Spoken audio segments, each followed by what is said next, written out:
ይሄ መንፈሳዊ ቪዲዮ አንዳንዶቻችሁን ከገደል ጫፍ ላይ ነው የሚመልሳችሁ። ሚስጥርን አለመጠበቅና እግዚአብሔርን አለመስማት እዚህ ሴት ላይ ምን እንዳደረሰባት እንዲህ መንፈሳዊ ቪዲዮ ማለት ነው። እዚህ ጋር የምትመለከቷት ሴት ጥያቄ አላት።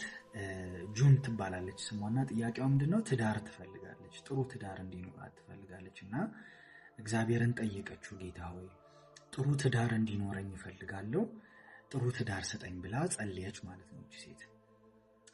ከዛ በኋላ እንግዲህ እሷ ደግሞ በእሷ ኤሪያ ደግሞ መንፈሳዊ ዓለም ላይ እሷን አታክ ማድረግ የሚፈልጉ መናፍስት አሉና እነሱ ደግሞ ዲስከስ እያደረጉ ነው እንግዲህ እዚህ ጋር እና የእሷን ዊክነስ ፈልጉልኝ፣ እሷን አታክ የማደርግበትን መንገድ ፈልጉልኝ፣ የእሷን ህይወት የማበላሽበትን መንገድ ብሎ እግዚአብሔር ይገጽሰውና ላካቸው ማለት ነው ጭፍራዎቹ።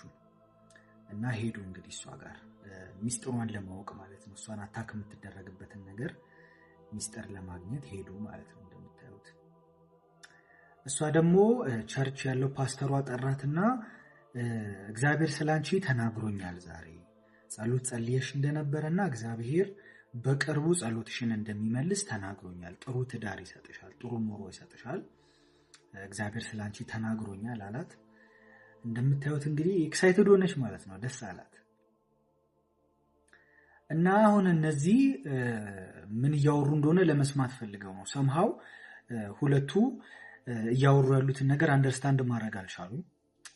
ስለዚህ ምን እየተወራ እንዳለ ምን እያደረጉ እንዳለ አጋንንቱ ማወቅ ፈልገዋል በጣም ማለት ነው።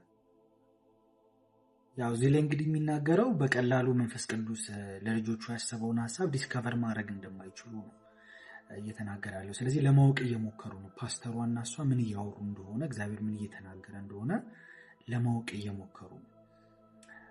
ግን አሁን የዚች ልጅ ችግር ምንድነው? በዓለም ላሉ ጓደኞቿም ለምታገኘው ሰው በሙሉ እግዚአብሔር የተናገራትን ነገር ማውራት ጀመረች ማለት ነው።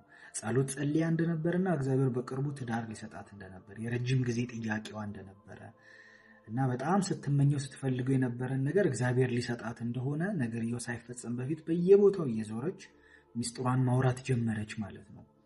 እና ይህንን ደግሞ አጋንንቱ ዲስከቨር አደረጉና መተው እግዚአብሔር ይገጽሰውና ነገሩት ማለት ነው፣ የጭፍሮቹ አለቃ ማለት ነው። እና ምንድነው አሁን የሚሉት? ከአንተ ሰዎች ውስጥ አንዱን መጠቀም ትችላለህ። እሷ ጥሩ ትዳር ነው የምትፈልገው፣ ስለዚህ ከአንተ ሰዎች ውስጥ አንዱን ተጠቅመህ በዚህ ስስ ጎን ገብተህ ማበላሸት ትችላለህ ብለው አይዲያ ያቀረቡለት ማለት ነው። እና አሁን እዚህ ጋር ቦክስ ያደርግ የምታዩት የሰይጣን መጠቀሚያ ዕቃ የሆነ ሰውዬ ነው ማለት ነው። ስለዚህ ምንድነው የሚሉት? ሮንግ የሆነ የተሳሳተ ሰው እንድታገባ እናድርጋትና ህይወቷን እናበላሽ አሉት። ከዛ እንግዲህ ይሄንን ሰውዬ ላኩባት ማለት ነው ህይወቷ ላይ።